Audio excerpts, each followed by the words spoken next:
After an ignominious sweep, a 4-game losing streak, and time running out on the schedule, the Giants might decide it's time to let some players go on the waiver wire. Where would you like to see some players wind up? The only rule is you have to follow the waiver wire rules, which gives claim priority in reverse order of the standings, beginning with the waived players league. If you want a Giant to wind up on an L team, then show your work. You can't just say, because I feel like it. Brian Murphy, managing editor. Whoa. We've already done 6 of these. Kenny Kelly, staff writer. Andrew McCutchen, Seattle Mariners. I don't know if I can watch another Seattle Mariners collapse. Their success earlier in the year was completely undeserved, but their 17-year-long playoff drought is also undeserved. It's not fair that they're going to get upended by another Cinderella A's team. Andrew McCutchen could be the thing that saves their season. He could be the spark that sends them on another incredible stretch that would bounce the A's or even the Astros from the playoffs. Andrew McCutchen is a good dude, and it's a shame he's never gotten a chance to play beyond the wildcard game.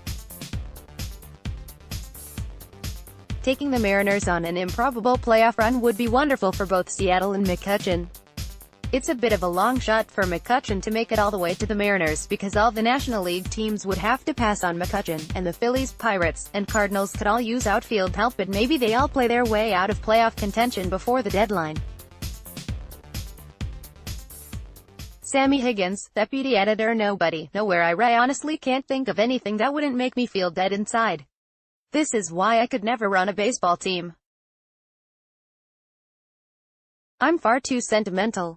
Also, I want to keep the good players because I don't want the rest of this season to be soul-suckingly awful to watch. Roger Munter, minor league guru. Andrew McCutchen, Cleveland Indians. I know sending Kutch back to the Pirates is the sentimental choice, but to be honest, I don't have any more faith in the 63-62 Pirates than I do the Giants. I'd like to send him someplace where he can actually do some good, and there's not too much higher good I feel can come out of the 2018 season than to have Cleveland grab the title that should have been theirs 2 years ago and break the, now, longest championship drought in the game for a single franchise.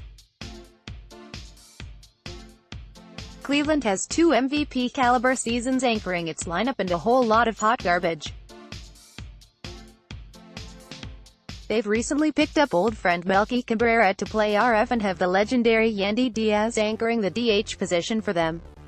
They can use some Kutch if they're to navigate the postseason. So, better than, because I feel like it,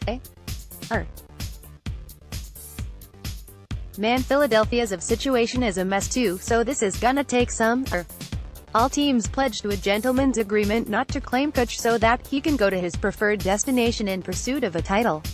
That was easy. Doug Brazzone, chief dugologist. Sam Dyson, Colorado Rockies. The Rockies' bullpen has not impressed anyone this year. They thought they'd addressed it in the offseason, adding Jake McGee, Brian Shaw, never trust a Brian, and Wade Davis to 3-year contracts, and then the year started, and funny story, in over 130 innings they've been worth a combined minus 0.2 FWAR. They went out at the deadline and got some help, but they can't think it's enough. Enter Sam Dyson. If any pitch has ever been built for Coors Field, it's Dyson's sinker. He's making decent money this year, enough that it makes sense that the Giants would want to get rid of a month of his salary, but not enough that the Rockies can't afford him. And he's been effective. A 2.84 ERA is absolutely solid, and every team would take that out of every spot in the bullpen. It really makes sense for both sides. But why do I want him to go to the Rockies? Because they've been so shaky in the late innings, they'd be bound to use Dyson as a closer eventually after Wade Davis has another bad outing. And what would Dyson do as a closer in Coors Field? The same thing he did when he closed for the Giants in the week after Hunter Strickland hurt himself, blow several saves and remind them why the Rangers DFA'd him last year. You see, what I want is for the Rockies to suffer. Brian Murphy, managing editor. Evan Longoria, Padres. Hear me out on this one. It's not about the Giants jettisoning a tricky-to-bad contract, it's about the Padres being too clever by half.